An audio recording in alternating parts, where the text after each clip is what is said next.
I'm feeling nice. I feel that everything is going away. I'm feeling pretty, so white. Feeling everything is going away.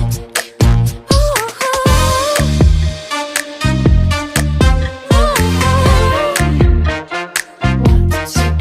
I'm feeling good. I'm feeling nice. Hi আমার ভিডিওতে আপনাদের সবাইকে স্বাগত জানাই। আজকে আমি করব মোচার তরকারি। তো তার জন্য মোচাটা আমি এইভাবে কেটে নিয়েছি, আর কাটার সময় সেই বাটিতে একটু হলুদ, একটু তেঁতুল দিয়ে দিয়েছি, আর একটু সামান্য নুন। তাহলে কি হয়, মোচার যে একটা কালো কালো ভাব থাকে সেই জিনিসটা কেটে যায়। দেখুন আমার মোচাটা যে কাটা আছে, একটুও কোথাও কালো ভাব নেই, একদম পরিষ্কার ঝরঝরে। বাটিতে যদি এই তিনটে ইনগ্রেডিয়েন্টস দিয়ে কাটা হয় তাহলে মোচা একদম পরিষ্কার ঝরঝরে হয়, কোনো কালো ভাব থাকে না। আর মোচাটা কাটার সময় আমি এই জিনিসগুলো সব বাদ দিয়েছি, কেননা এইগুলো খেলে সবাই এমনি কথায় সবাই বলে যে পেট খারাপ হয়, তো তার জন্য এই জিনিসগুলো আমি বাদ দিয়েছি। এটা মোচার তরকারি হবে, কোপ্তাকারি কিন্তু নয়। এটা আমার দিদার রেসিপি, তো আমার দিদাকে আমি এরমভাবে করতে দেখেছি, তাই সেরকমভাবেই চেষ্টা করব।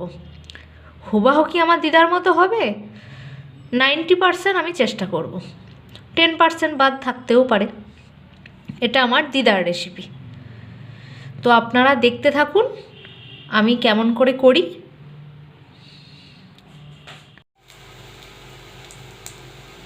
এই দেখুন আমি ছোট্ট ছোট্ট করে ছোলার ডালের বড়া করে নিচ্ছি, মোচাতে দেব বলে।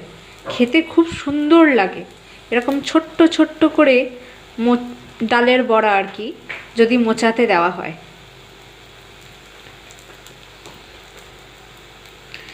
তো ছোলার ডাল রাতে ভিজিয়ে রেখেছিলাম, দিয়ে সকালে বেটে নিয়েছি, এটা করছি।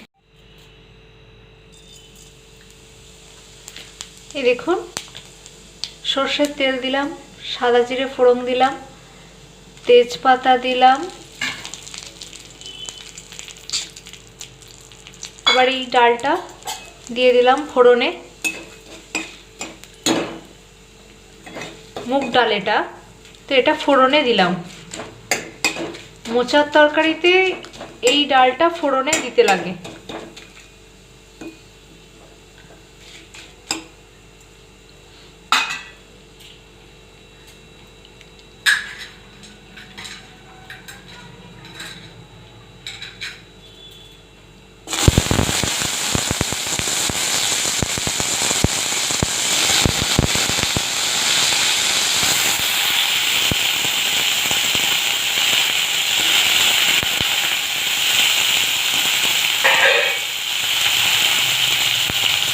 এইরকম সাইজ করে আলুটা কেটে রেখেছি, কাঁচা আলু এটা, তো সেটা তেলে দিয়ে একটু নেড়ে নেব। আপনারা দেখতে থাকুন।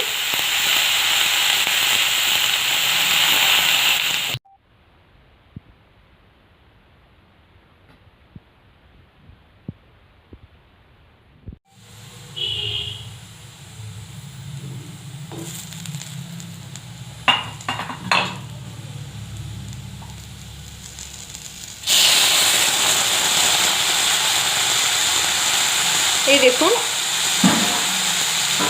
টমেটো কেটে রেখেছিলাম সেটা দিয়ে দিলাম, আর মিক্সিতে একটু আদা আর লঙ্কা ফাটিয়ে রেখেছিলাম সেটাও দিয়ে দিলাম, আর মিক্সি ধোয়া জলটাও এর মধ্যে দিয়ে দিলাম। সামান্য একটু হলুদ আন্দাজ মতো,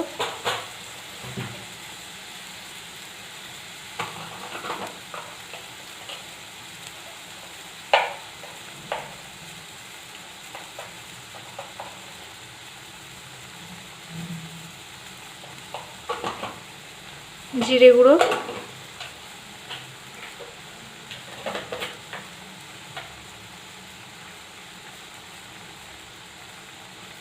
ধনে গুঁড়ো,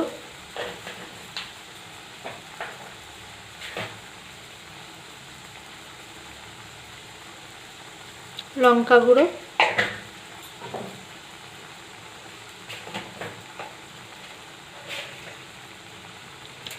সামান্য একটু চিনি।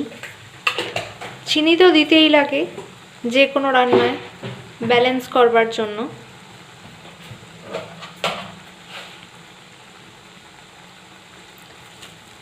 আন্দাজ মতো নুন।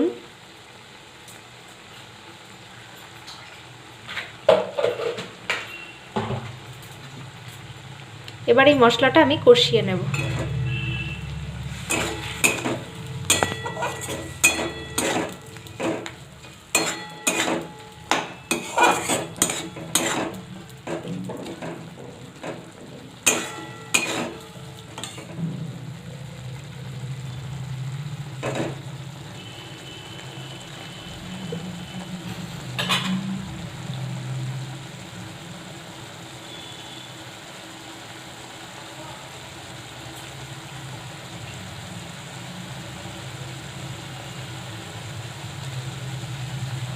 দেখুন কি সুন্দর কালার আসছে।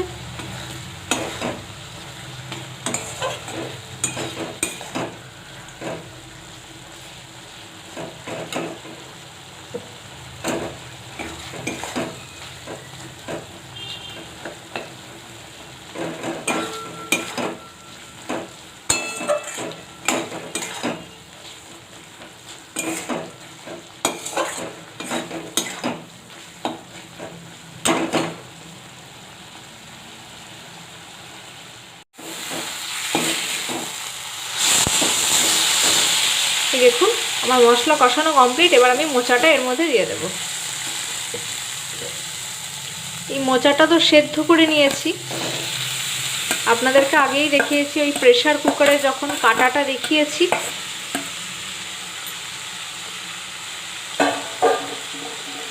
এটা আগেই প্রেসার কুকারে সেদ্ধ করে নিয়েছি মোচাটা।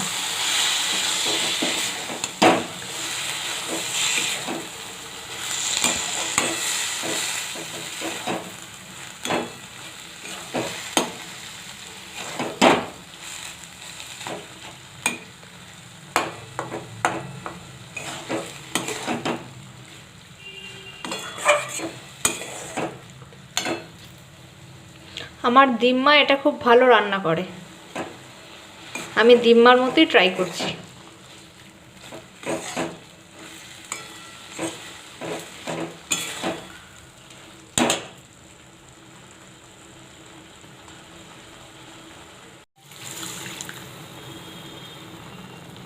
এই দেখুন সামান্য একটু জল দিলাম।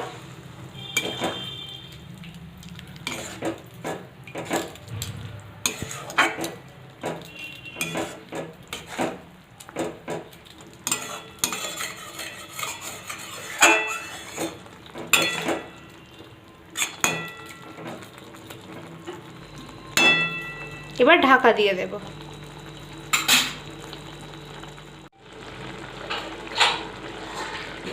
বেশি জল লাগবে না, কারণ মোচাটা প্রেসার কুকারে সেদ্ধ করাই আছে, আর আলুটা হচ্ছে মশলার সঙ্গে নাড়তে নাড়তে সেদ্ধ প্রায় হয়েই গেছে। এবার সামান্য একটু জল দিলাম। তো আপনারা ভিডিওটা কন্টিনিউ করতে থাকুন।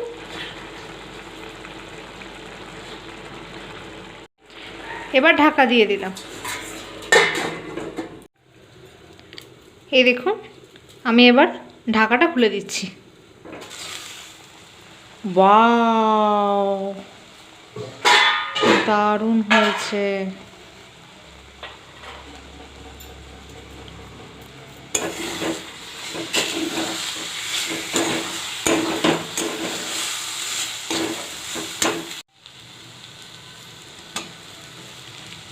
এবার এর মধ্যে ছোলার ডালের বড়াগুলো আমি দিয়ে দিলাম। ছোলার ডালের বড়া কেন দেওয়া হয়, যখন ধরুন মোচার তরকারিটা ভাতে মাখিয়ে খাবেন, তখন এই যে ছোলার ডালের বড়াগুলো মুখে পড়বে, আরও স্বাদটা এনহ্যান্স করে দেয়।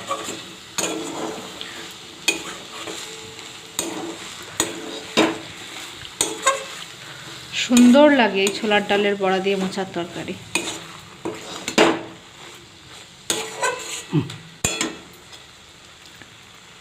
এবার একটু ঘি দিয়ে দেবো গ্যাস অফ করে। এটা আমার ডান হয়ে গেছে, আমি গ্যাসটা বন্ধ করে দিচ্ছি। হ্যাঁ, এবার গ্যাস বন্ধ করে দিয়েছি। এবার আমি এর উপরে একটু ঘি দিয়ে দেব। আপনারা ক্যামেরাতে কতটা কালার বুঝতে পারছেন আমি বুঝতে পারছি না, কিন্তু এখানে আমাদের কালারটা একদম পুরো হলুদ এসেছে। ক্যামেরাতে আপনারা কতটা কালারটা বুঝতে পারছেন আমি বুঝতে পারছি না। এই দেখুন, একটু ঘি দিয়ে দিলাম, দারুণ সুন্দর মোচার তরকারি। মোচার কোপ্তাকারি অনেকেই খায়, কিন্তু মোচার তরকারিটা আমার মনে হয় খুব কম জনাই হয়তো খায়। কোপ্তাকারি ধরুন সবেরই হয়, কাঁচা কলার কোপ্তাকারি বা লাউ কোপ্তাকারি হয়, ওই কারণে আমরা মোচার কোপ্তাকারি খাই না। আমরা মোচা আনলে তরকারিটাই খাই, এরকম করে ছোলার ডালের বড়া দিয়ে মোচার তরকারি। তো আশা করি এই রান্নাটা আপনাদের সবার খুব ভালো লেগেছে।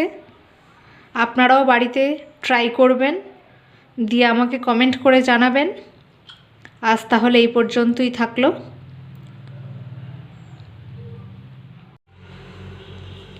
এই দেখুন, মোচার তরকারিটা আমি কড়াই থেকে বাটিতে ঢেলে নিয়েছি।